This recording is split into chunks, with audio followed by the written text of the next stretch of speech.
Halo Sobat Manhwa, bagaimana kabar kalian? Semoga kalian selalu dalam keadaan sehat. Kali ini kita akan kembali melanjutkan cerita Kick-Off Sang Underdog Part 59. Bagi kalian yang belum menonton part sebelumnya silahkan cek playlist yang telah Mimin buat.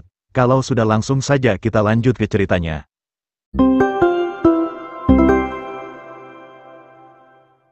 Di cerita sebelumnya, Kang Maru berhasil mencetak gol dengan tendangan spektakulernya dari sudut yang sulit. Ia merayakannya dengan melakukan selebrasi sang legend dengan penuh bahagia yang diikuti oleh anak-anak lainnya.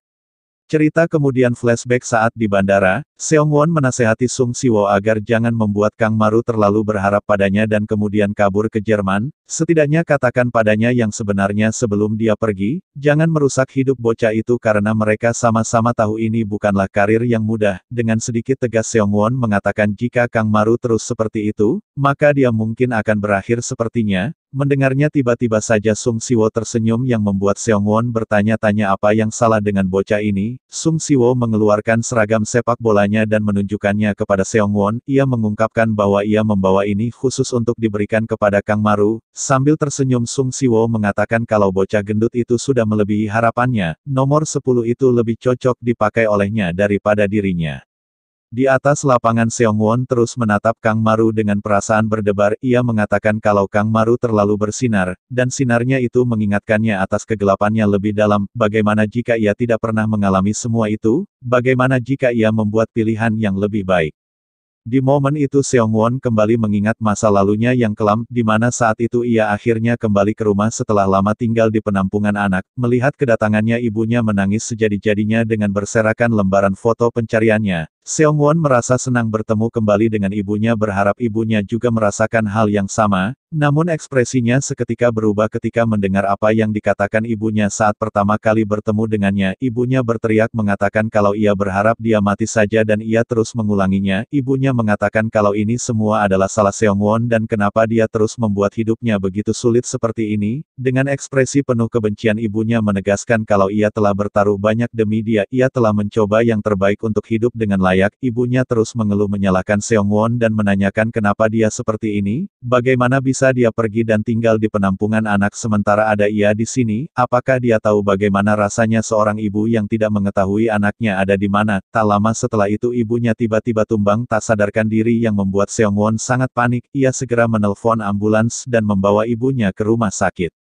Seongwon tinggal sendiri di rumah di mana dari balik pintu ia terus mengingat perkataan ibunya padanya yang berharap dia mati saja. Suara ibunya terus terdengar di kepalanya yang membuatnya larut dalam kegelapan. Ia menggenggam sebuah pisau di tangannya berniat mengakhiri segalanya. Ia pun akhirnya melukai salah satu lengannya seperti tak merasakan apapun. Teriakan anak-anak geng Hooligans kembali membangunkannya yang terus bersorak menyebut namanya. Mereka bersorak dengan lantang dan penuh antusias menyuruh Seongwon untuk keluar dari sana. Mereka memintanya untuk fokus karena inilah yang selama ini dia inginkan. Mendengarnya perlahan kegelapan di hati Seongwon mulai menghilang. Ia bergumam dan bertanya-tanya apakah ini benar-benar adalah hal yang dia inginkan. Ia kemudian kembali mengingat saat mereka bertiga menceritakan mimpi besar mereka. Mereka awalnya enggan bermimpi karena mereka tidak seperti dengan anak-anak normal lainnya. Namun karena penasaran dengan satu sama lain si Gondrong pun menanyakan kepada si Pirang apa yang dia pikirkan jika dia dibolehkan untuk bermimpi. Si Pirang berpikir keras untuk sejenak dan mengatakan kalau ia hanya berharap ia bisa makan apapun yang ia inginkan tanpa memikirkan uang. Mendengarnya mereka berdua tertawa sambil mengatakan itu benar-benar payah. Merasa tidak terima si Pirang pun menanyakan lalu bagaimana dengan mereka berdua. Dengan ekspresi mesumnya si Gondrong mengatakan mimpinya yang entah apa yang ia katakan. Mereka berdua menyebutnya dasar aneh dan menjijikan dan menyebutnya tidak pantas hidup jika hanya itu yang dia pikirkan. Si Gondrong tak begitu peduli dan menanyakan kepada Seongwon lalu bagaimana dengannya apa yang benar-benar ingin dia lakukan. Seongwon menjawabnya bahwa ia hanya berharap bisa bermain sepak bola tanpa peduli apa yang terjadi dengan dunia ini. Dengan mata yang berbinar Seongwon mengungkapkan bahwa ia sangat mencintai sepak bola melebihi apapun.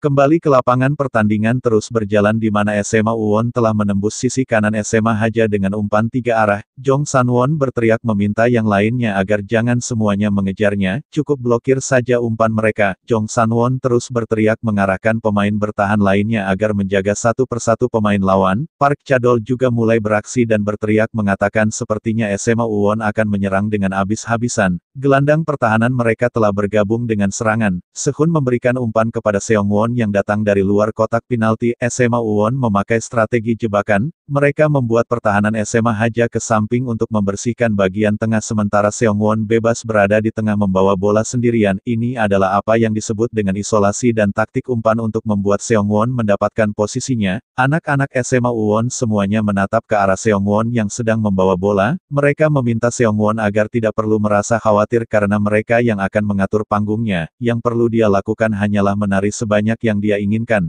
Seongwon pun bersiap melepaskan tembakan di mana Sung Siwo mencoba menghalangi jalur bolanya. Seongwon tak jadi melakukan syuting dan menarik kembali bolanya menghindari penjagaan Sung Siwo. Seongwon melintas di samping Sung Siwo dengan mata sayu sambil mengatakan kalau ia sudah muak dan lelah oleh kegelapan. Di rumah saat Seongwon berniat mengakhiri hidupnya beruntung Na Sunmi datang lebih cepat dan menemukannya sebelum kehabisan cairan. Na Sunmi begitu terkejut sekaligus panik dan segera melarikan Seongwon ke rumah sakit. Il-gyu dengan cepat muncul mencoba menghentikannya. Seongwon melakukan dribble dengan cepat dan menendang bola melewati kedua kaki Ingeol. Seongwon terus melaju ke depan sambil terus bergumam. Ia mengatakan kalau ia penasaran apakah ia bisa kembali, apakah hal-hal akan kembali seperti sebelumnya. Tertawa bahagia melakukan hal yang menyenangkan setiap hari bersama ibunya, melihat senyum ibunya yang bangga kepadanya, tidak perlu takut bermimpi dan menceritakan semua suka dukanya dengan penuh semangat kepada ibunya. Saat ia terbaring di rumah sakit ia mendengar ibunya mengatakan kalau ibunya tidak lelah karenanya, karena dia memberinya kekuatan untuk berjalan, sambil terus mendribel bola ke depan. Seongwon mengatakan ini sungguh melegakan, perjalanan yang panjang ini pada akhirnya akan berakhir. Di momen itu Seongwon melihat cahaya terang di sudut gawang yang seperti menuntunnya untuk menendang bolanya ke arah sana. Ibunya dan Na Sunmi berpegangan tangan menantikan aksi Seongwon. Seongwon pun menarik kakinya tinggi ke belakang bersiap melepaskan tembakan menuju cahaya. Tembakan pun dilepaskan di mana bolanya melaju cepat dan berbelok mengincar sudut gawang. Bola itu jatuh dari atas dan terlihat seolah-olah tidak akan masuk ke dalam gawang. Bola itu terlalu jauh dari jangkauan Jaehyun di mana ia hanya bisa melihati bolanya, dan hasilnya bola itu berhasil masuk ke dalam gawang dan tepat mengarah ke arah cahaya. Jaehyun sama sekali tak bisa melakukan apapun dan hanya terdiam di tempatnya memandangi bolanya. Sontak wasit meniup peluit dengan keras dan mengatakan ini adalah poin kedua untuk SMA Uwon. Anak-anak SMA Uwon segera berlari dengan penuh antusias menghampiri Seongwon. Seongwon terdiam dan masih tak menduga kalau ia benar-benar telah melakukannya. Anak-anak lainnya memeluknya dengan penuh bahagia di mana Seongwon menatap ke arah ibunya berada. Ibunya pun menangis sejadi-jadinya tak kuasa menahan air mata bahagianya. Seongwon tersenyum lebar ikut merasa sedih merasa akhirnya ia bisa berjalan kembali ke arah cahaya. Seongwon mengatakan kepada ibunya jika mereka tidak bisa menghilangkan kegelapan ini sepenuhnya, maka mereka akan membiarkan sedikit cahaya masuk sebagai gantinya. Seongwon pun bersorak melakukan selebrasi menghadap ke arah ibunya, di mana ibunya juga ikut bersorak dengan penuh bahagia dan terharu. Sementara itu anak-anak SMA Haja tertunduk lemas melihat anak-anak SMA Uwon merayakan kemenangan mereka, namun entah apa yang dipikirkan Sung Siwo ia malah tersenyum yang sepertinya ia mendapatkan kepuasan tersendiri melihat aksi Seongwon. Pertandingan kembali dilanjutkan di mana saat ini 24 menit telah berlalu di babak kedua dan skor sementara adalah 2-1. Kedua pelatih sibuk memberi arahan kepada pemain mereka masing-masing. Dengan kebobolannya barusan Jaehyun termenung merasa bersalah karena ia bahkan tak bisa melakukan apapun. Razor menepuk kepalanya dan menghiburnya kalau ini tidak apa-apa. Di luar lapangan asisten pelatih Piljung menanyakan haruskah mereka bertahan penuh sekarang. Piljung sama sekali tak mengatakan apapun yang membuatnya kebingungan dan bertanya-tanya apa yang ingin dilakukan pelatih Piljung di situasi ini. Tak lama pergantian pemain pun dilakukan oleh SMA Uwon di mana mereka langsung mengganti 3 pemain sekaligus. Sehun, Yongmin dan Jengdu ditarik keluar dan digantikan oleh pemain baru. Melihat pergantian pemain itu Park Chadol dibuat terkejut dan tak habis pikir. Ia mengatakan ini benar-benar aneh. Ia pikir SMA Uwon akan menarik penyerang mereka dan memasukkan pemain bertahan mengingat mereka sudah unggul, tapi mereka malah mengganti semua pemain penyerangnya dengan penyerang lain.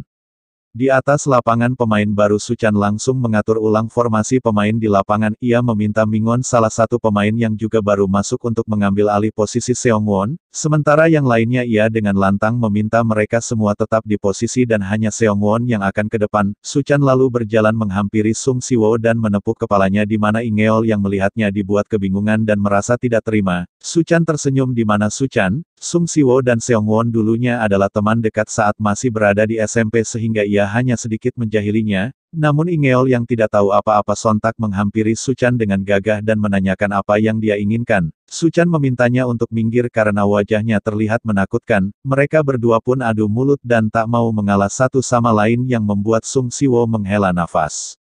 Ia pun segera menghampiri mereka berdua dan menabok kepala Suchan di mana ini membuat Ingeol semakin kebingungan sekaligus cemas. Sung Siwo langsung meminta Ingeol untuk ikut dengannya di mana Ingeol hanya menurut saja tanpa mengetahui apa yang sebenarnya terjadi. Formasi saat ini SMA Uwon menempatkan dua striker terbaik di depan dan mengganti sayap dengan yang baru. Mereka membuat SMA Haja khawatir dengan wilayahnya dan mencegah bek mereka maju ke depan. Dari analis bagus menurutnya dalam kasus ini pertahanan yang baik adalah penyerangan yang baik juga. Sementara pelatih Piljung ia bergumam mengungkapkan bahwa ini terlalu awal untuk menahan SMA Haja. Para pemain penyerang SMA Haja terlalu kuat jika hanya untuk diam dan menunggu mereka menyerang. Untuk hal itu mereka masih membutuhkan sesuatu untuk tetap seimbang. Melihat formasi SMA Uwon, Park Chadol merasa cemas dan mengatakan ini rasanya seperti SMA Uwon yang mengontrol permainan. Jika SMA Uwon adalah ombak besar yang tak bisa dihentikan, maka SMA Haja adalah sebuah kapal yang akan tenggelam di dalamnya. Setelah gol yang cukup sulit didapatkan, SMA Haja mengalami serangan moral yang disertai oleh gol tambahan dari SMA Uwon. Hasilnya semua pemain merasa kalah dan tak ada motivasi serta adanya rasa bersalah. Sung Siwo sebagai pemain yang telah dilatih dengan keras tak merasa gentar sama sekali dan berteriak membangkitkan semangat yang lainnya. Sung Siwo terus berteriak mengarahkan mereka sambil memainkan umpan pendek. Sung Siwo meminta Seng Ho dan Yong Jae untuk maju ke sisi lapangan dan jangan hanya berdiri merenung. Di situasi ini Sung Siwo benar-benar merasa kesulitan. Moral dan semangat timnya telah hancur sementara pertahanan dan tekanan SMA Uwon semakin kuat. Nah, sekian dulu pembahasan cerita kali ini. Perjalanan Kang Maru masih jauh, dan banyak hal yang akan terjadi dalam hidupnya. Apakah ia akan mencapai impiannya? Temukan jawabannya di kelanjutan cerita berikutnya. Jangan lupa untuk like, komen, dan subscribe agar kalian tidak ketinggalan kisah seru berikutnya. Sampai jumpa di video berikutnya.